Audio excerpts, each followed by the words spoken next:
I'm going to buy it. Welcome back to the Project Gen X podcast. I am one of your hosts, Alan Smith, along with... I'm the other guy, Big Dave. And what you just heard was the very end of us talking about this wonderful movie trailer for a film called Willy's Wonderland. I can't wait to see this thing. I haven't seen it yet. It stars Nicolas Cage, and it's... I think it may be Nicolas Cage at his most Nicolas Cage. That, which is saying a lot, man. Obviously, neither one of us has seen the movie yet, even though we were both prepared to watch it. We just didn't have a chance to this evening. So, unfortunately, you're going to get about an hour of us rambling and talking about stuff. Yeah, this is one of our we really don't have a plan episodes of. I'm sure that we'll find something interesting to talk about. Once again, go and watch the trailer for Willy's Wonderland if you have not already. Nicolas Cage. Okay, let's just talk about Nicolas Cage real quick. He's always made interesting choices when it comes to Ghost Rider and Ghost Rider. I never saw the second one. The second one is Spirit of what was the Spirit second of one? Vengeance. Was that the name of the second one? Yeah. Spirit of It was the Ghost first Rider, one. Ghost Rider Spirit of Vengeance. I have often said that first Ghost Rider movie was better than it ever deserved to be. Yeah. And he was actually really good Johnny Blaze. I like that. The only problem I had with that movie was Sam Elliott. And it wasn't anything with Sam Elliott. It was that whole... The only reason that Sam Elliott is in that movie is to get that scene of Johnny Blaze and the original Ghost Rider riding across the desert side by side. Yeah. Because that's it, literally. He comes into it, they ride across the desert, and then he wanders off into the desert. Well, he's also kind of acting as his guide. Yeah. Well, basically, he's training him on his new job. Is what he's doing. He's in the movie all 5 minutes, and it's... Which I'm not going to hate because... It's Sam Elliott. I know, exactly. But it's still... But I mean, he even managed to make the Netflix show The Ranch decent. Actually, I take that back. You know what the worst part of that movie was? Okay. Was Eva Mendes. Yes. She was terrible. I'm sorry. No, Eva Mendes is not a good actor by any stretch of the imagination. Not at all. And that just, but he was great. Yeah. Nick Cage was great in that movie. I did not see the second one, so you really should see the second one because you kind of get more into... I don't know if it really follows the comic because I didn't really read Ghost Rider. Ghost Rider has been all over the place over the years. But it kind of gets into some of the backstory of Ghost Rider about how he was a fallen angel driven insane and blah, blah, blah. I know that they brought him into the MCU. They brought... not Johnny Blaze. They brought the Ghost Rider... In Agents of S.H.I.E.L.D. In Agents of S.H.I.E.L.D. They actually brought in... And you see the... It was the newer version of him that drives the you car. Actually get the... Johnny Blaze? The Johnny Blaze Ghost Rider. I didn't watch the last probably 3 seasons of Agent of S.H.I.E.L.D. So. Because he has... But you never see Nick Cage. It's never Nick Cage. It's the Ghost Rider version of him. Okay. And you see him for like all of 45 seconds. Okay. But they bring in the new Ghost Rider, who does the car. It's a Dodge, I think a Dodge Challenger instead of the motorcycle. Which I knew that they had brought that in. Yeah, that's one of those TV shows. And that guy was actually pretty good. I enjoyed that storyline. The Agents of S.H.I.E.L.D., like I said, we're going to be all over the place here. Yeah, I watched the whole first season, and I think I saw all of the second season also. Yeah. If I didn't see it all, I saw all except for the last couple of episodes or something like that. And then I kind of fell off on it. Not because it wasn't a good show. It's just that it came on television. Because it was on television. I think it was ABC. It was on ABC, and I kind of just lost it because of something else that was going on. I was trying to keep up with it on Hulu, and I think I made it to the 4th season. Well, it was a weird thing that come to find out, that show, even though it didn't get great ratings on actually on ABC, apparently was really well regarded once it hit Netflix. Yeah. Like, it got a ton of views, and that's why they kept bringing it back. Like, look at all these views we're getting over here, Well, people were waiting for it to hit binge Netflix. It, Yes, that way you could binge it. And, it's just one of those things. It probably would have done better as a Netflix original. Probably. Because they could have actually dug into it a little deeper. Probably. I don't know. I mean, that's... WandaVision. Okay, we're going to talk about this. Again, we're all over the place, I know, but WandaVision has been, those first 2 episodes aside, I enjoyed the first 2 episodes. I enjoyed them, but it is one of those things that, looking back on it now, I'm like, they probably could have taken those first 2 episodes and condensed them down into one. No, because they had you by the rope, and they were pulling you in a little bit at a time. Yeah. And then when you get to the 3rd episode, and you realize, oh, wait a minute, something's going on here. This is not what I thought it was. Now, one of the things I have loved about it is the way that every episode, the sitcom aspect of it has changed. The first one is very Father Knows Best or something like that. The second one is very kind of a Brady Bunch type. Well, no, it was a mix of Brady Bunch and Partridge Family, right, but that was the 3rd one, wasn't it? Was that what it is? Yeah, that's right, because it was 60s, 70s. So you're right, that was the second one. And the 80s, which was very much a Family Ties and Full House. Well, it was more Family Ties than anything. When they got to the 90s and they're doing Malcolm in the Middle, which was really kind of cool. We thought it was like The Office. We thought it felt kind of like The Office. The last one that they did, that was straight up Modern Family. Okay. That's what that was. But I'm talking about there was the one that it was very much Malcolm in the Middle. Okay. The way that they did. Because it was like the intro, and that's when Pietro had come back at that point, and he was the crazy uncle, and all that kind of stuff. And so it was one of those things where, like, they've done a great. I have loved what they've done with it. Well, the fake commercials. Oh, I know. In the sitcom. Oh, I know. And those, the Nexus commercial that was in this last one. Yeah. Obviously, we're going to date this episode by saying it, but in episode 7, that Nexus commercial of like, oh, that was brilliant. Well, all of those commercials, if you really start digging into the commercials themselves, actually are really deep in the storyline. And we have speculations about what may or may not be going on there. Dave and I talked about this a little bit. Now that we have, I'm gonna get coffee. Keep talking. Yeah, now that we have Agatha Harkness. Oh, that was all. I'm sorry. I know you didn't get as big of a kick out of it as I did. That was another Pietro moment for me. That one was because it had not been spoiled for me that was going to happen, but I had heard the speculation somewhere. And so, therefore, it was one of those things I was kind of like, okay, obviously there's something going on. Because in that episode, like the Brady Bunch episode, where she's standing out next to the neighbor and they're talking, and she's like, hey, she doesn't live here. Yeah. Like, there's something wrong there. You're talking about Monica. Yeah. And which I think she had a different name on the show. But it was one of those things where it's like, you knew something was going on. And also the fact they've kind of been dropping some hints along the way, like in one of the episodes where she comes in and completely breaks character of like, I'm sorry, should I go back and that's good? Should I go back and do that again? And that type of stuff. So there's been some stuff where it's kind of all right. They really they telegraphed some of it because you knew there was something going on more. Well, but. I'm kind of upset that it took me 3 episodes to realize that they were bringing Sword into play. Well, and again, that was at the end of Spider-Man: Far From Home. When we find out that that Nick Fury and not the Kree, what's her name, Maria Hill are they're Skrulls. And then they, so it's one of those things you find that out, and then like they contact Nick Fury. Well, he's on a Sword satellite. Yeah. He's on quote unquote on vacation, but he's on a Sword satellite. So we knew they were coming eventually. I'm actually wondering if Nick Fury isn't going to show up in WandaVision because the guy I've wondered about that because of the whole thing with the main, with the director, and it's like, of course, S.H.I.E.L.D.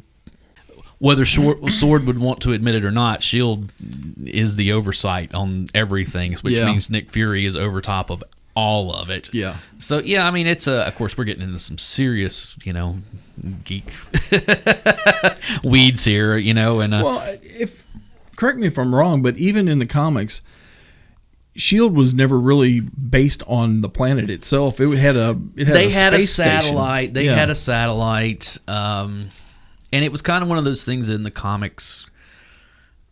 it would kind of go back and forth between sword and shield. Or between, I mean, it really would. It was kind of one of those things where, okay, one, it would be this, and it would be that, and then, but Nick Fury was always involved with both of them. Yeah, back and forth. So I don't know. We'll see. I'm really interested to see that. I'm also looking forward because it's right around the time, or right after WandaVision ends, we're going to get Falcon and the Winter Soldier. Yeah. Which, have you seen that trailer? I have. I'm looking forward to that. I'm also looking forward to Loki. When it gets here, when is that one supposed to? I think that's June. Okay, so it's this year also. Yeah. Okay, yeah. Have you seen the meme about Loki? There's several. I don't know. It says, what year was it? It's like 2013 or whatever. It says, Loki dies, and then it shows him resurrected. And then it says like 20 whatever it was, and it's like he dies, he's resurrected, and it's like in 2019 Loki dies and he's resurrected. Yeah. It keeps showing it because it happened in Thor: The Dark World, where he supposedly died, which of course it was a ruse, and he came back, and then he died in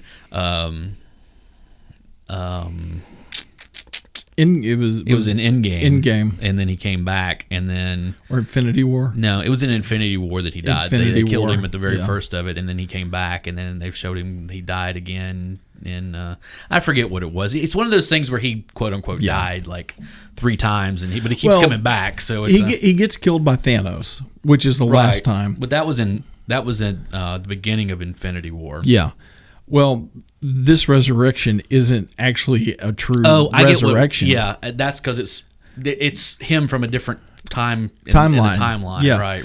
That's where they went back. Which is an old comic book trope that they have done so many times with, Isn't it wonderful that we now have the Marvel multiverse in play? Yeah, I don't know that I like that so much, though, because now we'll get all the reboots. Yeah, exactly. And that's the... You got to remember that, like the DC multiverse, which existed for like decades, got so convoluted that they had to wipe it out with Crisis on Infinite Earth back in the mid '80s to basically say, okay, we've got to condense this down into something palatable. And then over the next decade, they built it up again, and then they had to do 0 Hour to do the exact same thing again. Yeah. And then they went to New 52, where they were like, "No, we're bringing it all back," and it's just it's like, look, and guys, seriously, it pains me because I grew up a DC fan, and that was my that was my garbage I had to deal with. Yeah, with all and the so reboots. When you get that in, like with Marvel, I grew up a Marvel fan. I've read Marvel comics since I started reading comic books when I was a kid, and it's one of those things that I never really read a lot of Fantastic Four, which was where you would get a lot of that multiverse stuff, or Guardians of the Galaxy, because they did exist, That was actually the one that I did read from Marvel, was Guardians. Yeah, and so it's one of those things with all of that stuff. It was like whenever they would get in, whenever the characters, especially.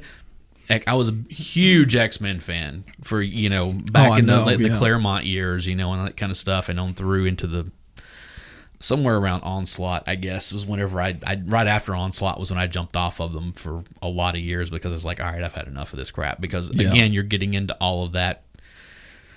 And I was just like, no, I've anytime that they would deal with multiple universe, like the multiverse stuff or time travel, and that was one of the things I remember when I stopped reading comics in the mid 90s.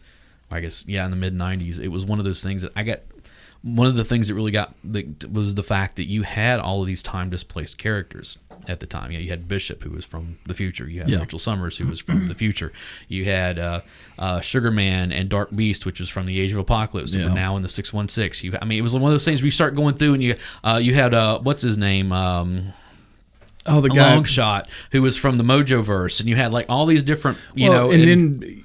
And also the Captain Britain that we had at the time was not the Captain Britain, was not the Brian Braddock of the current 616. He was from another displaced whatever. Yeah. So it was one of those things you start getting all these characters that are just all over the place. It wasn't even until Deadpool came out that I jumped over to Marvel and started reading some of the Marvel, and you've got to deal with Cable at that point. Cable again is another time displaced. Yeah. It's you start getting Shard was a part of that. You had all of these people who were these from alternate universes or dimensions or whatever it was. It's like, okay, in this DC is we had ridiculous. Bizarro World.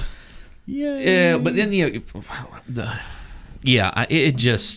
it was too much for me, and I'm like, dude, I just want to. It kind of goes back to that whole, just because you can do something doesn't necessarily mean you should do something. Yeah. And of course, you get into the Fantastic Four and how many times people have died and they've gone back and pulled somebody out of a certain time here or there or whatever. And it's just like, and the thing is eventually nobody remembers that. No. It's like, oh yeah, we pulled Sue Storm out of this timeline before she died, this blah, blah, blah. And she never remembers that. It's like nothing happened. Yeah. Eventually they just completely forget it and just like, oh yeah, okay. Or whoever it is, Or you have it's almost PTSD. It's almost like, well, I guess this is who I am now. Who was it that died? Was it Ben Grimm? And they legitimately like went to heaven, and heaven was the Marvel offices, and what's his name? Stan? Jack Kirby drew him back to life. Oh. And I'm like, okay, now you are really getting into now we're beyond this, Well, it's funny because I know you haven't seen Supernatural, but Supernatural actually gets over into some of that territory which is kind of funny. I'm all for a clever whatever. Yeah. Sometimes but sometimes that people try to be clever and they fail miserably. If you're trying to be clever, you're not clever. You're not clever. It's the whole Fight Club of it all again. Single serving, even the. Well, I get it. It's very clever. Oh, thank you. How's that working out for you? What? Being clever. Great. Keep it up, then. I'm interested to see what Disney and the Marvel Universe is going to do with all the properties that they're getting back. Oh, they've gotten a ton of stuff back. I mean, they got Punisher back here recently. Well, they got Daredevil. Jessica. They got Daredevil back also. Oh, I hadn't seen that one. They had gotten Daredevil before they got Punisher and Jessica Jones. Yeah. Now, I need them to get Luke Cage back. I'm sorry. I still need to go back and watch the second season of that. I love Daredevil. I love Jessica Jones. Luke Cage by far was my favorite of all of those Netflix shows. I really liked. And Iron Fist was starting to come around. People hate that, but for me, it seemed like the last episode that we got was really setting it up, and it was like Danny Rand was maybe actually they're going to do something with it. I love the Daredevil series. By far, it is the best of all those Netflix. And Jessica Jones. I'm going to say Luke Cage. Yeah, I'm going to have to disagree with you there.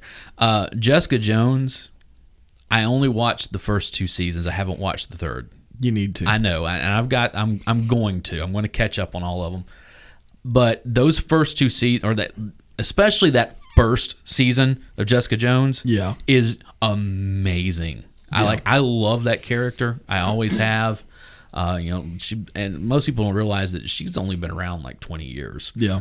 Brian Michael Bendis created her in the early 2000s and kind of retconned her into some stuff, and everything. But it's one of those things that she was one of those characters. I was like, oh no, I want to read everything that she's involved in. Yeah. And in the comics, the cool thing, and I would like to have seen it on the show. In the comics, her and Luke Cage had a kid together. They got married.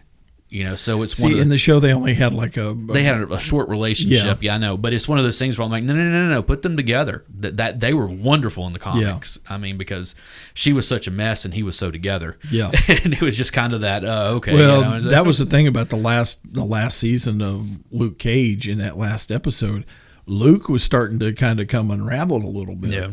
Well, I love that first season of Luke Cage. Yeah, I have not watched the second.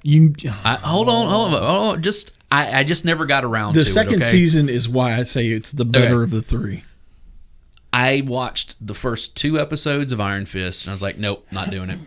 This one is the that one was really painful to watch the first season of. Second season started to get better. Now, and the Punisher and the interaction that Danny Rand had with Luke Cage over on Luke Cage's his series, that was where you got I feel like a better Danny Rand. The Punisher. Wow. Both of those seasons were amazing. Wow. John Barenthal, as far as the Punisher. Yeah. There's no ifs, ands, buts about it. I want him to be the Punisher in everything from here on out. Yeah. Okay. I fully agree. The Defenders. That was a fun show. I liked it. It was probably about 2 episodes too long. I disagree. I think I could have done with another 2 episodes. They probably could have capped that at 6, and it would have been fine. Yeah. That was my one complaint with those Netflix shows, is that they all seem to be about 2 episodes too long. See, I don't like the short seasons. I want more. Get into character development, get into story development. But give me more. The thing is in the middle of Daredevil, not so much, but especially like Jessica Jones, as much as I love those. So there seemed to be in both the seasons I watched a couple episodes in the middle. Yeah. That they probably could have condensed down and put them into other. Honestly, I like this when you get a slow episode here and there, because it kind of gives a place for you to breathe a little bit between the action. Talking about characters that they got right on the shows, Elektra. Yes. My God, did they get her correct? Yeah. I mean, that was I remember when they brought her into that show and watching all that and going, wow. Whoever, well, I know what's his name. Was it Jeff Johns that worked on those shows?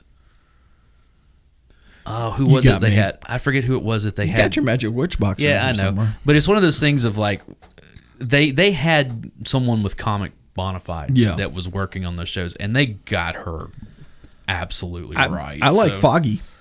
Foggy, they did a really good job with him. Yeah. They did. I mean, Daredevil. Now, what? I mean, the blonde that ended up working for Karen. Okay, she's a true Karen. I cannot stand that character. I like Karen, but they could have done a better job with her. Again, Karen, I think, was a Kevin Smith creation when he worked on it. I could be wrong about that. Like maybe it's one of those things that Karen Page was one of those that like had been around for a long. Because I didn't read a whole lot of Daredevil. I know that he's the one that really changed that character quite a bit into a little more of what we saw on. You know, I could be wrong about that one again because I'm not as up on. I didn't read Daredevil that much. Like I went back and read whenever Bendis started writing Daredevil. Because there was a lot, because he was right when Brian Michael Bendis started writing Daredevil, he was writing Jessica Jones, he was writing the Avengers, what else? He was writing something else, and so it was one of those things that you would get crossovers between them. So it was one of those things that you're reading Daredevil, and then Jessica Jones would be there for a couple of issues, or you would be reading the Avengers. Yeah, because they were all in the same. They're all in New York, that area, type stuff, and you had. I think he was also writing Luke Cage at the time, or something. Yeah. So it was one of those things you would see all of those characters in together. I know they're not a Disney property, but I would love to see what they could do with the spin-off comic book from Daredevil. Which one? Teenage Mutant Ninja Turtles. Okay, first off, that's not a spin-off. Okay, it is a. Eastman and Laird, when they created that, I knew this would get under your skin. I'm just saying, it's not a spinoff. I mean, but it is one of those things that like they were big fans of Frank Miller when he was writing, that, and so that's the whole you get the Foot Clan rather than the Hand, and that kind of stuff. So it's one of those things that there's a lot, especially if you go back.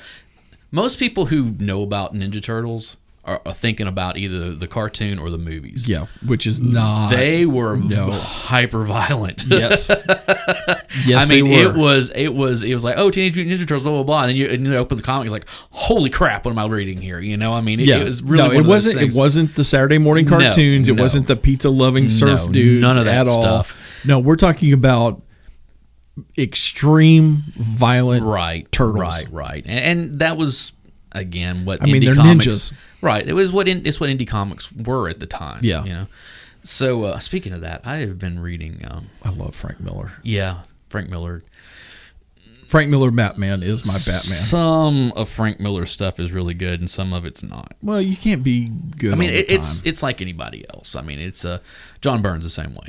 Some of John Byrne's stuff, like when John Byrne was working with Claremont on the X-Men, that kind of stuff, I really enjoyed his stuff. When he went off and started doing his own stuff, I did not enjoy any of it. Sometimes you need somebody looking over your shoulder going, hey, why don't you try that? Yeah, and that's you get that with Bendis. They pretty much let Bendis have the Marvel universe at one point. I mean, he was writing the Avengers, he was writing Spider-Man, he was writing he was doing his odd Jessica Jones here and there. He was doing whatever. He wrote Daredevil for a long time. He did this, he did that, and now he's over at DC. And I haven't read any of his stuff because I don't really care about the DC characters that much. I'll be honest with you, I haven't really, with the exception of the Deadpool. I haven't really read comic books since the late 80s. Really? Deadpool's the exception because I was actually working in a bookstore when Deadpool came out, and I was like, this looks interesting. I'm going to read this. So I have Deadpool #1 at the house somewhere. Okay. Now, I don't have any of the... You don't have New Mutants 98. Yeah, I don't have that really one. Expensive one that I looked at when it was released. Yeah. In the early 90s. 90 or 91, whatever it was. Picked it up, like, what the hell is this? Because I wasn't reading New Mutants at the time, but I knew that they were getting ready to come to an end. I had 99 and 200, or 99 and 100, and a few issues prior to that, I didn't pick up 98. The cheapest I've seen that issue right now is like $700. That's the cheapest I've seen it. Last year, I was in a comic book group on Facebook. And a guy that was in there that I wound up buying some comics off of, that I got some good, like, he was like, look, he had posted something about, hey, I just bought a collection. I've got duplicates of stuff, this or that or whatever. So I PM'd him. I'm like, hey, I'm looking for certain. He's like, just what are you looking for? And I was like, well, I need a New Mutants #1. I need an X Factor #6, which is the first appearance of Apocalypse. Yeah. And several things. It was one of those, some issues of Marvel Team Up that I'm trying to fill in the blanks, fill in some spaces here and there, and that kind of stuff. And he came back and he's like, yeah, I've got all, yeah. And he basically, there was a bunch of books. He was like, yeah, dude. It's like, and it was a really good deal for all of them. Yeah. I'm like, awesome. He goes, hey, I got a extra copy of New Mutants 98. No. And I'm like, no. I told him, I was like, I can't afford it right now, but how much do you want for it? He's like, well, I've already got a copy. Of course, whatever. He's like, I'll sell it to you for like $200. And I'm like, I was like, that is a great offer. I wish to God I had the money. It's like, I wish you would have called me. I would have shilled it out right there. Yeah, I mean, it's one of the. But now, again, it's not one of my holy grail books because, again, I'm not. What most people know of Deadpool now is from the movies. From the movies, which they did a bang up job. Ryan Reynolds is he is Wade Wilson. Yeah, he is. Yeah. But they can't do everything that they did in the comics in the movies because it would be an NC-17 or X rating. Because the thing is that Marvel Comics, because it is Marvel Comics, they've always, they don't cross certain lines. Okay, that's true. Let's be honest, the Fox movies are a lot more adult than the actual comic books. Yes. Now, as far as like the violence and stuff, that's a little different because in comic books you can get away with a lot of that stuff a lot more, But as far as all the other stuff, all the real off-color stuff, there was a lot of that in the comic. Some of in it the there, early stuff, there's more of it that is implied than actual said. Well, as opposed to in the movies where they're like, "Oh no, we can do and say what we want to here," Yeah. And I like that, but it is still one of those things with like what they don't get into the movies is the fact that Deadpool has multiple personalities. Yes. And so they never get into that in the movies. And so it's one of those things that in the books, he's just he's got, yeah. I mean, he's always talking to himself, right. and he always answers himself. And it got worse. Who was it he was dating at the time that was like the ultimate bad girlfriend? I don't know. I can't remember who it was. I never read any of his stuff. So, but it was like, and what was bad is that she was cheating on him with Daredevil, and they were going back and forth. So wow, yeah. Now I'll tell you another one that talking about. We were talking about Jessica Jones. Yeah, and they didn't call him Purple Man in the show. Yeah, it was Kilgrave, because that was his name was last name. But he is. Kilgrave in the comic books is a villain named the Purple Man. Yes. In the comic, Kilgrave knows they're living in a comic book. Okay, so he's got a little Deadpool in him. But he doesn't. But unlike Daredevil or unlike Deadpool, there is no comedy. There is no turning and talking to the fourth wall or that kind of stuff. He's just trying to convince everyone else, you don't understand. You were living in someone else's creation. And therefore, I am the agent of chaos that is going to destroy this whole thing, type stuff. That was something they left out of the television show, which I was like, that's going to be a little too meta for a lot of people. But yeah, that is one of those, which again, you get to the Deadpool stuff, and of course he turns and talks to the camera, and and this and that, and makes one of my favorite from that first Deadpool movie. Fourth wall breaking, a fourth wall break? No, whenever he's. Colossus says something about we're going to go back. I'm taking you back to Professor X. He's like Stewart or McAvoy.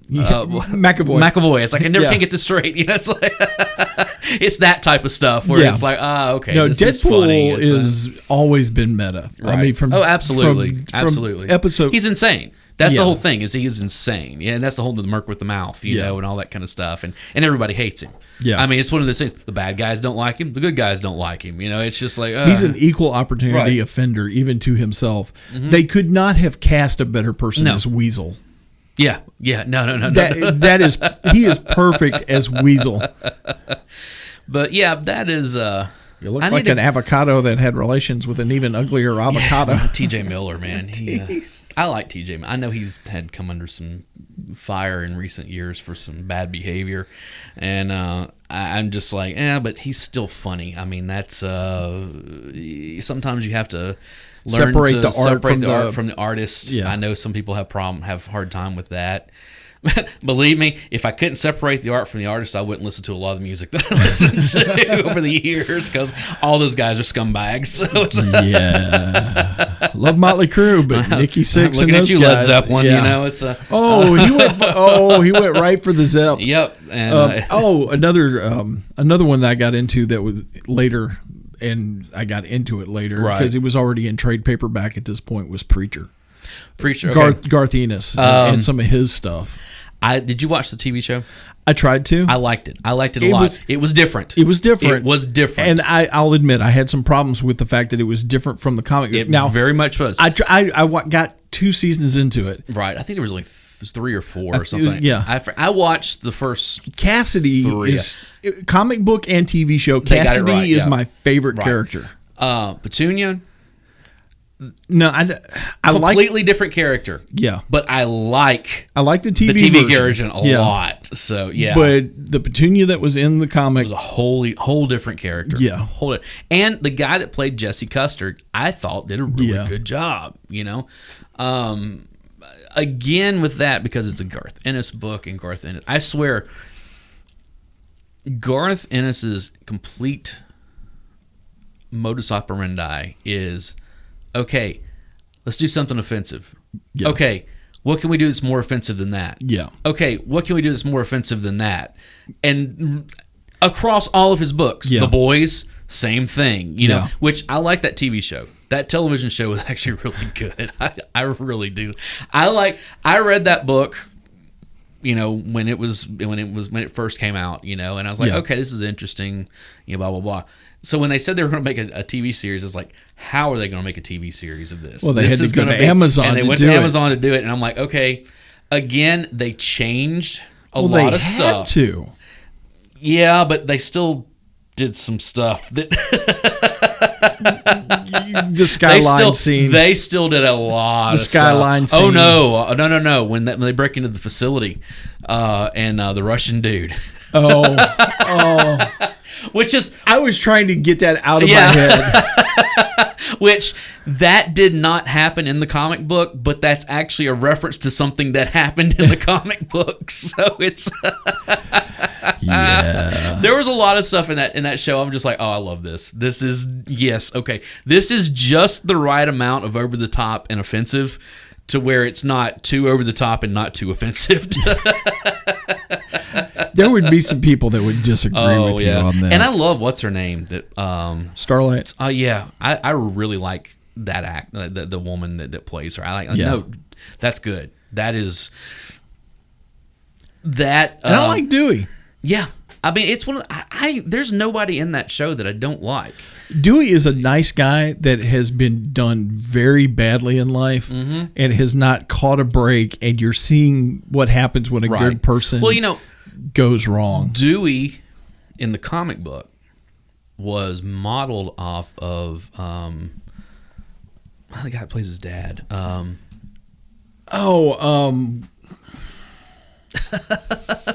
He was in Fargo. Shaun of the Dead and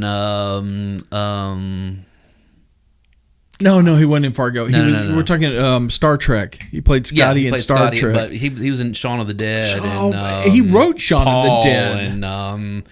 And my brain is just not working today. I'm getting I'm getting the Magic Witch. But anyways, they actually like in the comic book, he looks exactly like him. Like Garth Ennis even said, I wanted that to be him. You know, this is who I envisioned. Simon Pegg. So when Simon Pegg plays his dad, plays Dewey's dad, I was like, okay, again, another shout out to the comic, you know. Yeah. The whole thing that happens in the first with Starlight and Deep. Yeah. Okay. The difference there is that in the comic book, it wasn't just Deep; it was also Homelander. Gotcha. Yeah. So it was one of those things where they've made some changes here and there, and kind of like, okay, we'll take this and put it over here and this and over here and blah blah blah. But yeah, that show, I like that show. I'm looking forward to season 3 when it hits. But Garth Ennis, he's always tried to push that line. He's done that in so many. I'm trying to think. What's some of the other books? That was part of what kept me reading Preacher. Well, he did a run on. How is he gonna be more offensive than this? He did a run on the Punisher when it was a Max series, which Marvel had this line. They still have it. It's called Marvel Max, and it's adult. I mean, it's one of those things where they can cuss and be hyper violent, and they're gonna be sexual, blah blah blah. And he did a run on the Punisher in that again was a.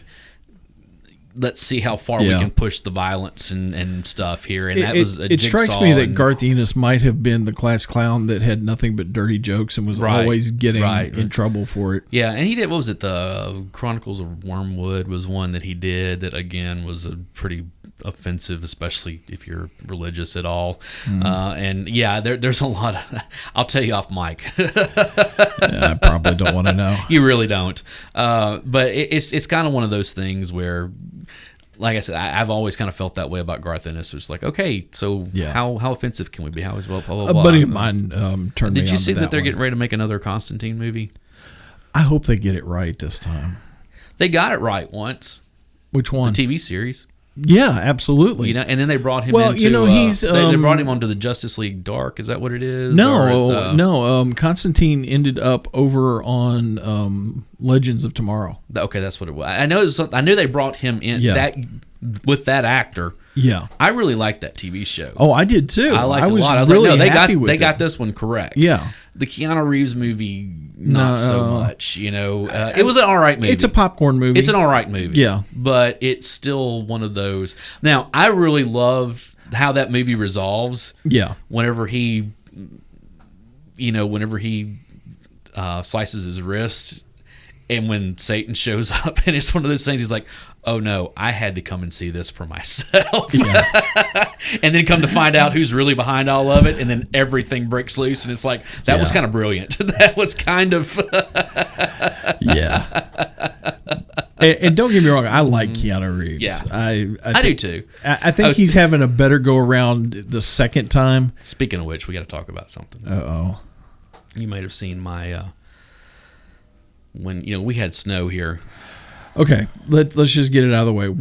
There was a lot of snow. There was a major polar vortex that basically had the entire U.S. in Nashville, Tennessee, Middle Tennessee, that normally does not get maybe a light dusting. Yeah. is like a really big snow for us is if we get like 2 inches of snow. Yeah, and every once in a while we'll get more than that, but very rarely. It always starts with rain that goes over into ice, that goes over into sleet, and then ice and then the snow, and it's like and it shuts down everything for 3 or 4 days. Well, we were shut down for a full week because we had 3 different snows that came through. Yeah. Well, the first one was ice, and then second one was sleet, and then sleet, and then we got snow, and it was beautiful. Yeah, but it was actually like movie snow at my house. Everything was shut down.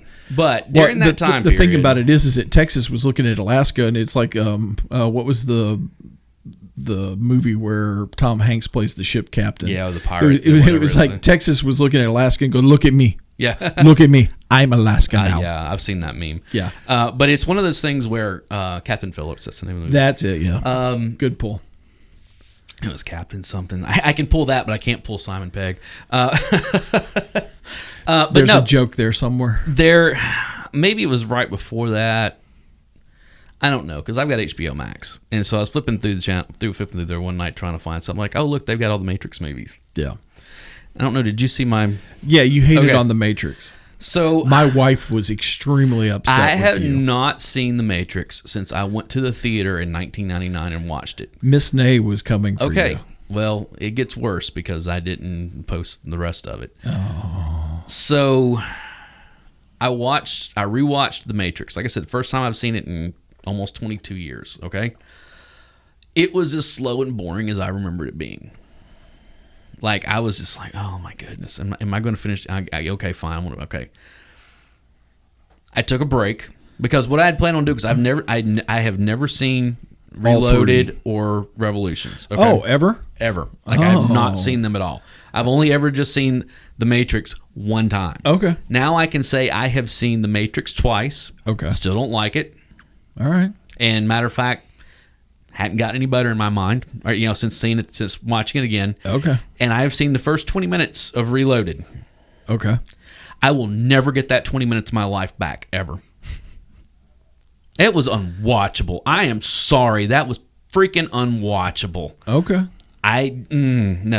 No. Okay. We own all 3, and we occasionally sit down and watch all 3 back to back. No. We enjoy them. No. So I guess you won't be watching the 4th one when it comes out? No. I'm not going to finish watching the 2nd one or watch the 3rd one to get to that. So it just...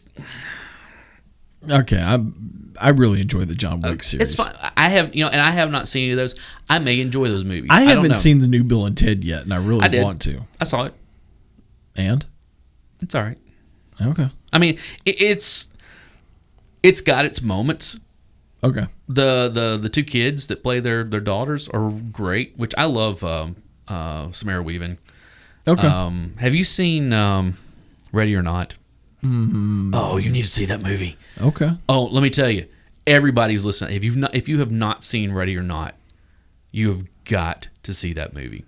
Okay. It is. All right, kids, get your pencil and paper out. He's gonna write it down. In some ways, that movie reminds me of Cabin in the Woods. What? Whoa! What? That is not what I was expecting. Where it starts off as one thing, and then you're like, okay, sure. What just happened? Did they really just end that movie that way? It's one of those. Okay. All right. Now you know the premise of the movie? No, I have no idea. So Samara Weaving, it's her wedding day. She's marrying this guy, marrying into this rich family. Okay. Okay. I've heard the storyline before. And so they're going through all the blah blah blah. So that night after the wedding, he's like, "Look, I got to tell you something. There's a tradition in my family. It's like whenever somebody gets married, we all get together and we play a game, like a board game." He's like, the family was like a board game. Like they made all their money there in board games, going back to like their great grandfather or something like that. Don't tell me they pull out Jumanji. No, But basically what it is it's a, usually, it's one of those things that there's a box or whatever, and it's like a random, she's like, okay, you play, he's like, usually it's like, hey, we'll play Monopoly or we'll do whatever, and then that's fine. So, and I want to tell you this, and it's not giving anything away when I tell you this because of where this movie goes. Okay. Basically what it comes down to, and it's everybody's there, his brother, cousins and this and that, and their their husbands or wives or, whatever type stuff. They're all around there. So they go and he chooses, it's like, okay, we went the random, blah, blah, blah. And it turns out to be hide and seek. Okay. I'm like, okay, so you have to go hide. And it's basically, you have to go hide. And what happens is if you draw hide and go seek, which has never happened while, when they've been doing all of this, or I think maybe it had happened one time before or something. The person, the new member of the family goes and hides. Yeah. The rest of the family hunts them and tries to kill them before dawn. Oh. Yes. And I'm not even telling you the twist in this movie. Okay. My interest is piqued. And it has one of the best endings and final lines of a movie ever. Okay. You got a copy of this that I can borrow from the Smith Lending I do library? not, but I don't know if it's available on Netflix or anything, but it's one of those, it's Ready or Not. It came out 2 years ago, I think. It was like, again, it was one of those I was kind of like, okay, whatever. And I like Samara Weaving because she's been in some stuff that I really loved, Did you see The Babysitter? That made for Netflix horror comedy? No. That came out. Oh, go watch that too. Okay. It's another one of those like, oh, this is a horror movie. Yeah, we've seen all these tropes before. Oh, that went somewhere different, type thing. Gotcha. But she's funny. Okay. She's a really good actor.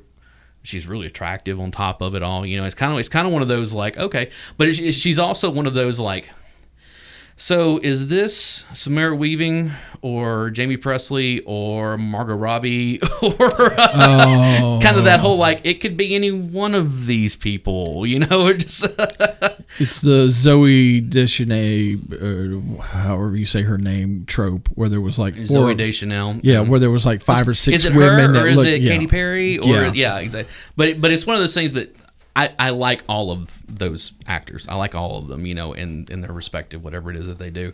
But gotcha. Ready or Not is one of those you need to see. Anyways, that's what I was going to say. She plays Alex Winter's daughter, whichever one he is. Is he Bill or Ted? I can never remember which one. Alex Winter is Bill, or is he Ted? It just went out of my head. I think he's Bill. Yeah, anyways, he plays, and then the actor, the woman that plays Keanu Reeves' daughter, is doing a spot on version of that character. Nice. I mean, got the head there and everything. I mean, just spot on for the character, So and it's one of those things that, of course, Rufus isn't in it because but we lost George Carlin. There is a hologram that is used for. That is only used for one scene and is used for full effect of I'm not crying, you're crying, type situation, Gotcha. I miss George Carlin. The only person that doesn't come back is that we don't get Station. Really? Station is not in this. However, there are mentions of Station. Now, the whole thing with death is brilliant. Okay. Is brilliant. Okay. So it is well worth watching. And it gets a little convoluted at the end of it, but it's a Bill and Ted movie, where they kind of like, they always have a big ending of something musical. Well, it's always convoluted. I know. So, but it's a good movie to check out. So those are there's a couple of my watch Bill and Ted Face the Music and watch Ready or Not. Those are both just, you'll enjoy both of them. So. What about you? Any recommendations of stuff? Just maybe the last couple. A lot of maybe some of us have seen or haven't. Well, no, the wife and I have been trying to catch up on some stuff and trying to find stuff that we'll both watch. Right. While we've got some crossover, we've also got some stuff that neither one of us will sit down and watch with the other one. So you still need to see Hell Satan. Oh, that's that documentary. That documentary, it's on Hulu. I'm telling you. Okay. That is one of the most brilliant. I may have to put that one back on the list. When you watch it, watch through the credits because there's an end scene that you will be like, what did I just see? Okay. But we actually went back and looked over some old TV shows that neither one of it. Like we went back and watched the entire run of Longmire. And really enjoyed that. And I've heard good things about it, but I've never seen Lou it. Diamond Phillips is my favorite character in that show. He does a really good job, so we enjoyed that. She hasn't seen The Witcher before, and the new season's getting ready to come out, so I'm rewatching The Witcher with her. Honestly, work has been... I got you. Have you seen The New Mutants? No. Okay. It's not one of the best comic book movies. It's not one of the best X-Men comic book movies that's been made. I heard it was more horror movie than it was comic book movie. There is some horror in it that they use to good effect. You know, there's several. You know, there's several things in this. Yeah. The best thing that comes out of this, though, is Anya Taylor-Joy as Ilyana Rasputin. Really? It's magic. I'm like, Disney, if you're going to bring these characters over in, you know, this X-Men over and everything, you better bring her back as magic. Yeah. Because she is that character. I mean, it's one of those like, no, I'm in on this. It's got its issues. Like it's one of those things, you know, there was such a long production on that, you know. Yeah. They had it set to go like 3 different times before they finally released it. Yeah. You know, and it was one of those things that it almost got shelved in the Disney Fox merger, but the part of the deal in that merger was you have to release the New Mutants to the theater. And of course, then it came out in the middle of a pandemic, you know, which I actually did. That's the last movie I saw in the theater. Yeah. I'm wondering if there's going to be movie theaters even left after the whole thing's over. Well, I mean, AMC got caught up in that whole GameStop, right, Robin Hood fiasco. You know, supposedly, the theaters are supposed to reopen next month. I don't believe it. You know, that was a Regal had set there for March of, you know. Now, the fact that so many movies are now being released to different places at once. Yeah. You know, which we just saw Wonder Woman 1984 being released to HBO Max as well as... Well, all the Warner Brothers stuff is getting double released to theaters and to HBO Max. I'm actually looking forward, since I saw that trailer for Godzilla vs. King Kong. Oh, I cannot wait. I know, and I'm like, okay, cool, because I've got HBO Max, so I'm like, I'm definitely going to watch this when it hits, you know. Hopefully it'll be better. Now, there was another one, was it Judas and the Black Messiah or whatever it was, that just released in theaters and on HBO Max, which I've heard is actually pretty decent. Yeah. Do you know what that's about? I do vaguely. It's about the FBI agent that was put in with the Black Panthers in the 60s that brought down that took in their leader, basically, that, like, you know, brought him down. So it's a biopic is basically what it is. If you don't invite me over to watch Godzilla and King Kong. I thought you had HBO Max. No. I thought you had that with your plan or something. When Miss Nay lost her job back in April because of COVID, we had to make some selections on what streaming services we were going to be able to afford. The only reason I have it is because it comes free with my AT&T. Gotcha. Honestly, that's the only reason I have it.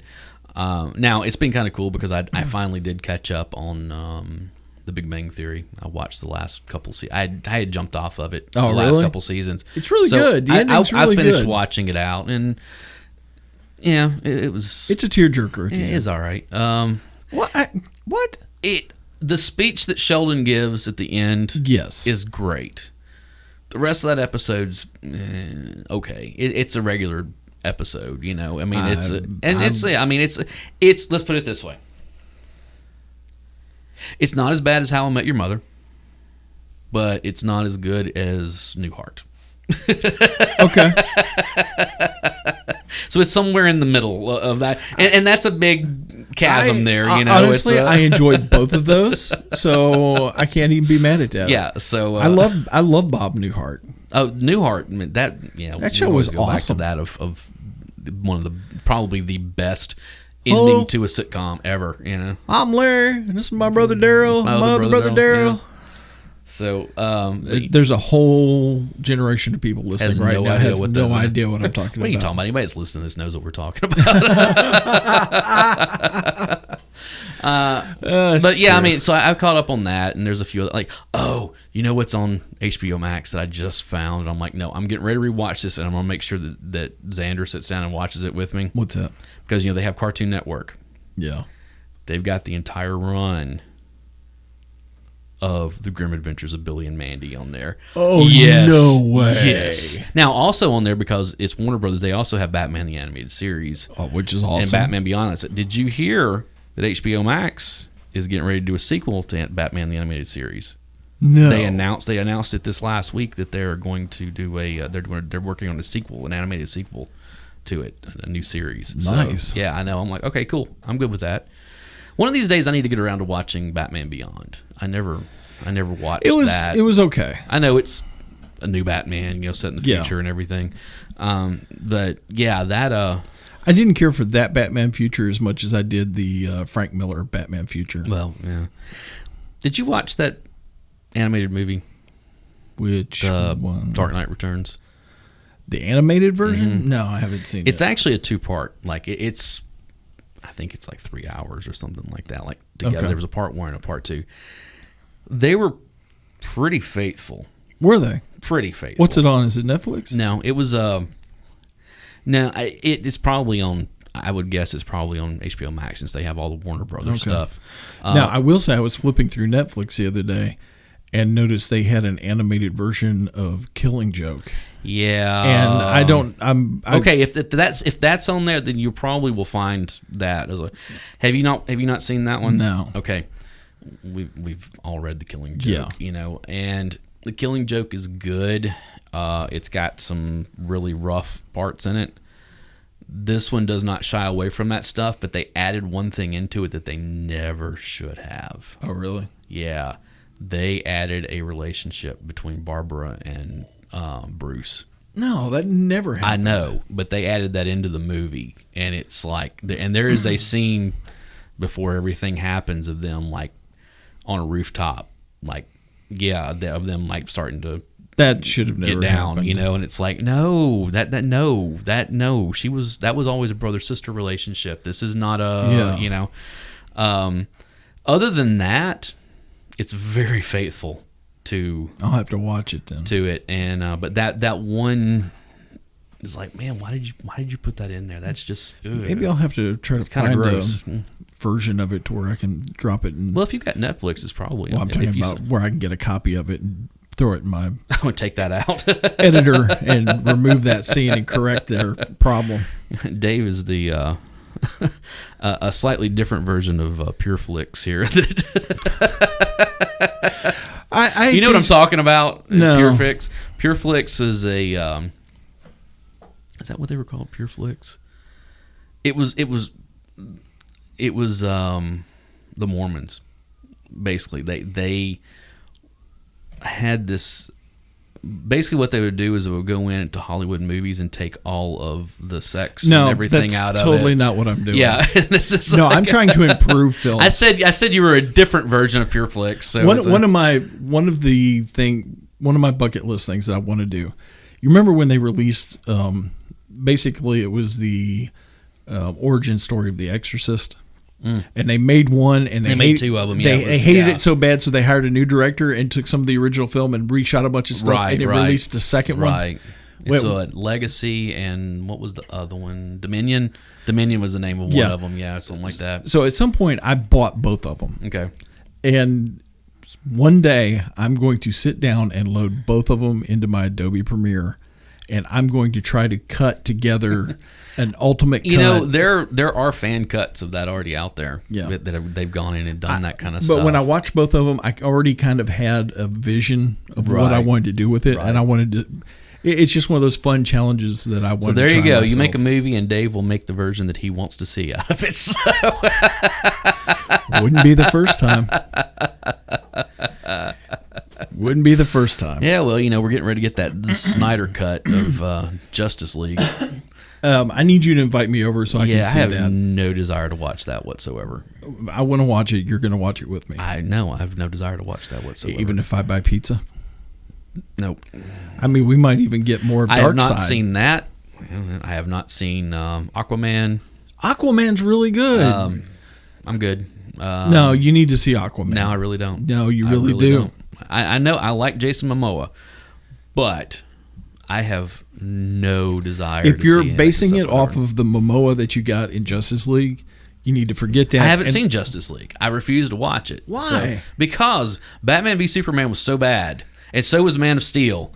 And so was Birds of Prey, for that matter, which is actually in all of that. Birds of Prey was bad. Now, I will say Suicide Squad. I had a ball. Or excuse me. Suicide Squad. Screw you. Suicide Squad was terrible. I enjoyed that. I loved movie. Birds of Prey. I liked Birds of Prey. Prey. I didn't enjoy it as much as Suicide Squad. Was terrible, man. I'm actually kind of looking forward to the James Gunn version. How many people went down in a helicopter in that movie? Everybody. Yeah. Okay. Multiple times. It's a terrible movie. Harlequin was the only one. No, they only went down a helicopter once. There were 3 helicopter crashes in that. The squad went down in it, and when they're going in with stinking all along the watchtower planes as they're going in, they go down. Then the Joker comes into it. How does he go out? Well, he goes in a helicopter crash. But none of the rest of them were on it. In a helicopter crash, and then at the end of it, whenever what's her name gets on Amanda Waller, and how does she go out? In a helicopter crash. That was like their only thing they had was a beam shooting into the sky and a helicopter crash. That's all they had. Well, it's a warning that you shouldn't ride in helicopters. Well, I agree with that. I mean those crashes over in Gatlinburg should tell you that. Talk to Kobe Bryant. Yeah, I mean it's any number of people. It's a. And if you're watching Riverdale, talk to Veronica and her and Chadwick. Wait, don't spoil it. I haven't seen the new episode. I haven't, but they revealed that, and whenever they did the jump forward. So I'm really liking this new season of Riverdale a lot. Like I'm enjoying it more than I did last season. Yeah. How are you feeling about it? I like it so far. Cool. I know that's really kind of so campy. I know that's really kind of short answer, but it's one of those things. That show is so, and we're still in the comic books here. That show is so campy that it's wonderful. Miss Nay and I basically decided that the reason they did the 7-year jump is so they could take it over into some more adult content. Well, let's be honest. All of those kids are in their mid to late 20s as it is, and they're starting to really show it. Yeah. Okay. So they jumped them forward, plus the fact, what's her name that plays Tony is pregnant in real life. So they were like, okay. I didn't know that. Yeah, that's, if you'll notice. She's got a bump. In the graduate. Have you not watched this season? Yeah, I've been watching this season. She says she's pregnant whenever Archie comes back to town. Remember she's performing? But I didn't realize that was for real life. Yeah. No, if you watch the episode prior to that, like when the graduation, because they were filming those last 2 episodes. Well, they were supposed to be part of last season, right? But if you watch the graduation episode, yeah, you can tell where the pickups are because everything they show of her is from like the chest up. Gotcha. Like when they're actually at graduation, they never show her below the chest. Gotcha. Type stuff. And then when they come through the 7-year jump. Yeah, they wrote her pregnancy. She's pregnant, into it. so it's one of those things where we're getting all that. I thought it was just part of the storyline. No, I didn't realize she's it was pregnant in real life. Real life deal. They're like, okay, fine, we can just. But it's also one of those things of, and I know this because I've watched so many of the those high school teen dramas. Yeah, it's a little weird how many you've actually seen. But the thing is that all of them go off the rails when they go to college. I mean, it's just one of those things. Beverly Hills 90210 did. Yeah. Dawson's Creek did. Yeah. I mean, just like you go down the line of I'd say by the Bell. Yeah. Like all of them go down. They get to the college years, and it's like, and they all what is it? Gossip Girl did the same thing. Where they went to college. Yeah. And so it's one of those things that I forget which, because I didn't watch One Tree Hill, but I know that when they graduated from high school, they did a 4-year jump the next season, basically getting past college because they're like, everybody loses their mind when they go to college. They go to college and you wind up with completely different characters by the time. We all were completely different people by the time we were done with college. Especially those of us who made a career out of it. Some of us were 2 or 3 different people by the time we got through with college. But it's one of those things that's another big reason why they did that. It was like, okay, let's just go ahead and get past everybody going off to different places. And now we get to see them with all new scars and mental problems. Exactly. You know, I love Cheryl Blossom, man. She's such a nutcase. Jug has basically turned into his grandfather. Yeah. I know. Have you read any of those updated comics? No. Like the Archie Afterlife and different stuff like that? No. Oh. I can't remember the last time I picked up an Archie Digest at the checkout counter. Did you notice that Jughead's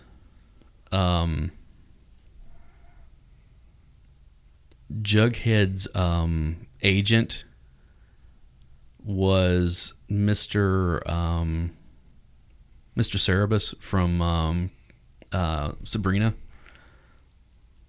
No. Yeah, go back and watch that. That was Dr. Cerebus? Dr. Cerebus from And there was somebody else that I noticed that they brought in to the show. But he was bald. I know, but it was one of those things that there was somebody else I noticed that like, oh, that's an actor from over there. You know, and you watched Sabrina, the last season of Sabrina. As I said, I liked that season as a whole until the very last scene of the last episode, and I was like, "This is crap." Okay. No, now, when I posted about it, I said that was an ending, and I had not seen it at that point. And when I watched, I was like, "No, I like that, except for that last scene of like."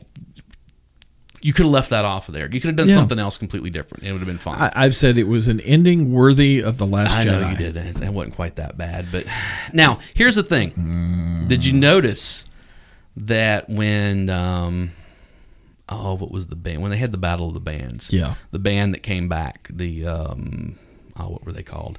Anyways, when they were talking about them playing 20 years earlier or whatever it was, did you notice what the band was? I probably did, and just it was the Fredheads, which was Archie's father's band that we saw back, a couple seasons ago. So it's one of those things. They've done all of these. They've crossed over without actually crossing. Yeah, they've done all this stuff where it's pulled those together, and there's even been talk of a cross, like legitimately maybe this season, some actual characters from Sabrina coming over. Of course, the whole Katie Keene thing. They name drop her a couple of times, and it's one of those things like, hey, that show got canceled, so they could bring her over into it. Same thing with Josie, because that was the whole thing that Josie had left. Yeah, it was part of the Katie Keene, so they could bring them in. Yeah, over into that. They need to bring. We are so off the rails talking about it. They need to go ahead and bring Riverdale and Sabrina. Now, Riverdale what was the town that was in? Greendale. Greendale. Yeah. They need to bring those because they're literally right. just. Well, the thing is that the characters from Riverdale have gone to Greendale a couple of times. They've gone back and forth. I know. So I mean, it's there. There's a few things. Did you notice that? What was I going to say? And all I'm going to say is when people figure out that Casper is just a dead Richie Rich, they're going to freak out. I know. I know. That'd be awesome because those aren't in Archie comics, are they? They were tied, yeah. No. Those were Harvey comics. That was a Harvey Comics. I'm pretty sure that I've seen some crossover between. Well, no, what I'm saying, there may have been, but the thing is that Archie is Archie Comics, and then the Harvey Comics are the ones that had Richie Rich and Casper the Friendly Ghost and a few other characters in that. Yeah. But yeah, I agree that the art for Richie Rich and Casper are very, very similar. So and they're both annoying like that. Yeah, something like that. So okay. Well, I think now that we've droned on for over an hour about a lot of comic book stuff, this is probably the biggest comic-heavy episode we've done. And I was able to get through it without sounding like a complete moron. So, I mean, it's... but yeah. Which is we recommend most of our We recommend watching WandaVision. Yes. And The Chilling Adventures of Sabrina. Yeah. And Riverdale. Yeah. And... Ready or Not. You need to see You need to see that movie. And even though we haven't seen it, we're going to recommend that you watch Willy's Wonderland, because at least go watch the trailer. Okay, let's talk. Have you seen? What's the movie that Nick Cage did a couple of years ago that was the real over the top? The chainsaws and what's the name of that movie? It's a woman's name. Mandy. No, I haven't seen that. Okay. Nicolas Cage has been doing a lot of over-the-top stuff in the last decade or so, okay? Yeah. I have heard that movie is really good. You know, he just did that, was it the Color Out in Space, which is a Lovecraft movie. And then, like I was saying, Drive Angry, okay, was one that he did. It came out like 10 years ago. You need to see Drive Angry, if nothing else. Yeah. Do you know what it's about? Probably somebody driving angry. Here's the thing. Nicolas Cage's daughter dies in a ritual sacrifice, satanic ritual sacrifice. Okay. Performed by this guy that I think she was dating, or maybe he was just like a head of a cult or something like that. Okay. So, since that happened, he escapes from hell and comes back to take revenge. Okay. Against this cult. However, so it's kind of like the Crow and Ghost Rider mixed. However, hell sends someone after him to bring him back. Okay. Which is William Faulkner. Oh. Yes, and he's wonderful. Ooh. He is wonderful in this. But it's literally one of those things. It's Nick Cage being that Nick Cage, okay? So it's one of those things where, like, there is a scene early on where he picks up this waitress in the diner. Yeah. Okay, so they're back at the hotel getting it on. And she's like, aren't you gonna take your clothes, or aren't you gonna take your pants off or something like that? And he's like, no, I never take my pants off before a gunfight. And then these cultists burst into the hotel room. He never stops having sex with her the entire time that he's in the middle of this gunfight, like flopping all around the room. And of course, she's freaking out, because it's good grief. It's one of those movies where you're like, is this a good movie or is this a great movie? Is this so bad that it's good? Oh no. Or is this just a good movie? I can't figure it out. It's like oh no. It's one of those movies where it's like, and here's the thing, it was shot in 3D. Okay. Oh no. So it's one of those, that like, I have never seen it in 3D. Okay. But there are moments in the movie where you're like, oh yeah, that was meant to be in 3D. Okay, I get the type stuff. So Willy's Wonderland kind of reminds me of what I've seen from. And this was called Mandy. Mandy is a different one that came out like a couple of years ago. That's set in like the. So this is Drive Angry. Mandy, Drive Angry is the one I was talking about. Mandy is. We're talking about all these You've talked about so many Nick Cage films at this point. I'm the surprised thing is, you haven't mentioned The Rock. I'm not even. But I hate that movie. I'm not even a huge Nick Cage fan, or Nicolas Cage fan. I am a big Nick Cave fan. But it's one of those things where coffee almost out the nose. Mandy. His girlfriend's name is Mandy, okay? Mm-hmm. And they're like, this is set apparently in the 80s, okay? Okay. And I think it's in the Pacific Northwest or something like that. I think I believe he's like a lumberjack or something like that. But it's one of those things where they are really big into like heavy metal. Okay, hold on. Pacific Northwest lumberjack, really into heavy metal. And then these hippies come to town. Oh no, now we got hippies. And then these hippies come to town and they kidnap Mandy because they think that she's a reincarnation of something. So Nicolas Cage has to go and save her. And one of the shots in the trailer is him basically having a chainsaw battle. I love Nicolas Cage. Nicolas Cage, like, just Yeah. So, and I love how I'm telling you like we're talking about a couple of movies that neither one of us have seen here. It's just going off the trailers, you know. But Drive Angry is definitely I would highly like. It is a good time. It is an hour and a half, hour and 45 minutes, however long of just. It's a fun movie. Okay. So yeah, check that out. Check out Bill and Ted Face the Music. Don't check out The Matrix because they suck. No, check out The Matrix. They're actually pretty good. Don't watch Justice League because it sucks. It's not great, but it's okay. So, anyways. I want to see the Snyder Cut. I have no desire. Just to say, I'm going to come over and borrow your account then at some point. You're going to kick me out of my house is what it is. You go away for 2.5, 3 hours or whatever it is, and then I'll be back to... Anyway. Or you can just give me your login. I could do that, I guess. Yeah. Yeah, maybe not. I don't know. So anyway, thanks for joining us on this rambling whatever it is. We'll be back with some regular episodes here pretty soon now that we are out of February. Did you have a good Valentine's Day? Yeah. I mean, we kept it simple. I was at home with my kid. That was, Well, we were kind of getting ready for snowstorm. Yeah, that's true. That did come in right on top of it. Yeah. So, yeah. I was able to get out of the house and get to the grocery store to get supplies. And while I was out, there was a tent with Girl Scouts. Girl Scout cookies, so my Valentine's Day present to her, because she loves the Girl Scout cookies as much as I do, and I picked up 5 boxes of Samoas and took them back to the house. Well, there you go. So. Well, I'm glad that you had a good Valentine's Day. Like I said, I had my son that weekend, and we just chilled out. Yeah. And, we cooked and we hung out at the house, and was hunkering down for Alaska to move into Tennessee for a little while. You know what I've been doing here lately? What's that? Like we were talking this earlier. I've been having problems sleeping.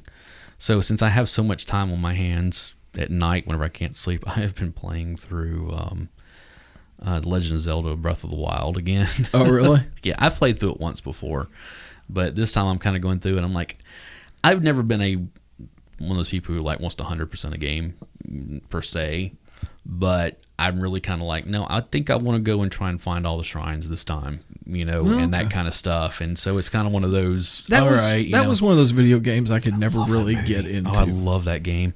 It is in my opinion, the best Legend of Zelda game. Sure. Except for the first one. Okay. The first one is great. But this is, because I really got into Skyrim, and the Elder Scrolls stuff, See, I would have loved to have played that, but... Well, basically what Breath of the Wild is if you take the Legend of Zelda and Elder Scrolls and you smash them together. Oh, okay. And it's a lot of that. I don't have time to play video games. I get it. I'm not dropping that kind of cash on a new gaming system. Something else is pretty... I know we're going all over the place here. Something else is kind of cool. Super Mario Brothers just had its 35th anniversary. So they've done this really cool thing on the Nintendo Switch online where they've had a couple of years ago they did this thing called Tetris 99. And basically what it is you're playing... It's online. It's completely online. Okay. So you're playing Tetris, but you're playing against 98 other people. Oh, wow. And so it's one of those things that literally they can drop extra stuff on you and vice versa, and blah blah blah. And so you literally are playing against 98 other people. Wow. Mario it's Mario 35, so and you're playing against 34 other people. The cool thing about it is that you're just playing Super Mario Brothers. Yeah. And so it's one of those things that depending on how many coins you get and how many Goombas you kill, all this kind of stuff, it's the same thing. I've been pretty consistent with being top 10 on those. I think the best I finished was third one time. Nice. And I finished third because my stupid self mistimed a jump and and I was like, and that's it. And it's one of those things, you're one and done, and then you're out, type stuff. But I've really enjoyed playing that, of going back and oh yeah, I know these levels like the back of my hand because I've played them so much over the years. And so it's kind of fun to be like, oh no, I know where all this stuff is, so I know how to get these scores up and blah blah blah blah blah. Now I know at my house somewhere I've got a box that has my old Sears branded version of the Atari 2600, and if I can find it, I'm thinking about breaking it out and you've seen I've got an old 2600 and a bunch of games, and I've really been kind of contemplating getting rid of it because I never play it. It still works, and I have a ton of games, and it's fun. Yeah, and I actually have my original Sony PlayStation. I am really looking into buying one of those arcade 1-up Pac-Man machines. Oh, really? Yeah. Now there's a certain. You're talking about the cafe or the stand up? No, I don't want the cocktail. I want one of the stand up. But there is what I want is the Ms. Pac-Man version. And there's a couple of different ones, and the one that I want has also the other games that are in there it's Galaxian and Dig Dug and one of the other Pac-Man games. It's not what it is because I love Dig Dug. Oh yeah, I can sit and play that game for hours. I can't tell you how much money I lost to Dig Dug because when we were living in Illinois, the Mexican restaurant we went to had a Dig Dug. Yeah. I did. Dig Dug is one of those games that as far as arcade games go, it's probably the one that I can sit down and play on a single quarter for a good long time. That and Excitebike. Excitebike is... Versus Excitebike. Yeah, Excitebike is... I was pretty good at it at one time. I have found out in recent years that I'm nowhere near as good as I used to be. I mean, that. I used to really be good at it. I knew all the tricks. And of course, one says I hadn't played it in 20 odd years, and I'm like, wait, some of this is muscle memory, and some of it is just I killed too many brain cells. The muscle memory's still there, but the brain's not quite functioning as fast as it needs to, type stuff. Super Mario Brothers, I'm still pretty good. I can still speedrun Mario Brothers pretty easily. I was never. I enjoyed playing Mario Brothers. I was never any good at playing. I have played that game so many times. Now I will say this on my iPhone. I found a game called Hill Climb 2. Okay. That you're basically it's Excitebike, but with different vehicles, and you can build the vehicles and. That type of thing. That's interesting. I don't know. I've gone back to a game on iOS here recently. It's one of those golf games. I got another one to tell you about also. It's what's it called? Let me pull it up here. It's one of those golf games, where you pull the ball back with your finger, blah blah blah. And I played it a couple of years ago. I really got into this thing and played a ton. Golf Clash is the name of it. Oh, okay. But I found another one because I knew it was out there, but it was still in development when I first saw it. Oh, don't say Golden Tee. No. Okay, thank goodness. Oh no! It is a card battle game. Card battle game. Like a Magic or something like that. Something like that, but it's they have what is it but they have different iOS games like that. I think they have one for WWE, and they had different ones. Oh, okay. Garbage Pail Kids. Oh, that's kind of fun. Yeah. There's an update. It's not telling me. It's not letting me do it.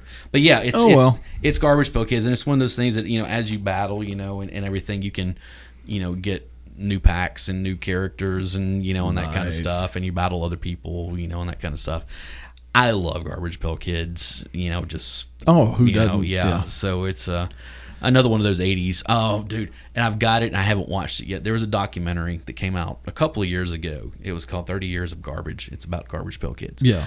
And it never got a theatrical release, and it never, I kept looking for it and looking for it and looking for it and looking for it, and never could find it on any of the streaming services, never could find a DVD of it. Even going to their web page, their web page, there wasn't hey, you can buy this for because I've bought documentaries like that before from different I've got one called King of Arcade, it's another and it's different stuff like that, but I never could find this one. I finally found a copy of it, and I haven't watched it yet. So maybe the next time we do one of these, we'll have watched Willy's Wonderland, and I'll have watched that, or the 30 Years of Garbage, and I also have You'll have to let me borrow it so I can watch it. Yeah, I've got a couple of there's an Atari. It's called Easy to Play, Hard to Master, or something like that. It's about Atari basically. Okay. There's several video game Console Wars is available on Amazon Prime now, which is about when Sega started kind of in the early 90s, when they started kind of muscling in on Nintendo, and that kind of stuff. And several of those. I love those old arcade and video gun home console. All that stuff. And the Sega Genesis was actually one that I wanted, and I couldn't get a hold of that because I wanted it strictly for Mortal Kombat. Oh yeah, no, I had one back in the day, and I had Mortal Kombat, Sonic. So NBA Jam. That was. I could care less about any of the other games. I wanted it solely for Mortal Kombat. Yeah, it was. A lot of people will argue that the Super Nintendo version was actually superior to, but the thing is that they took all the blood out. They took the blood out of it. Now, when Mortal Kombat 2 came around, they actually put it in there, but they called it was red sweat is what it was. It wasn't actual blood. But the thing is that but you had to put a code in for the Mortal Kombat and it had the blood code, type thing. But dude, you didn't have the fatalities. You had the fatalities in the. I'm talking about on the Sega Genesis. You had all the. I'm talking about on the Sega Genesis. Yeah, you had all that stuff. And you had all the gore, all the fatalities, all of that stuff. And when it came out on Nintendo, it was like, I know. They were the family friendly. That was the whole. Sega had those commercials. And Sega does what Nintendo don't. And that type of stuff. Sega. Exactly. So, and I did. The girl that I was dating at the time, her little brother for his birthday got a Sega Genesis.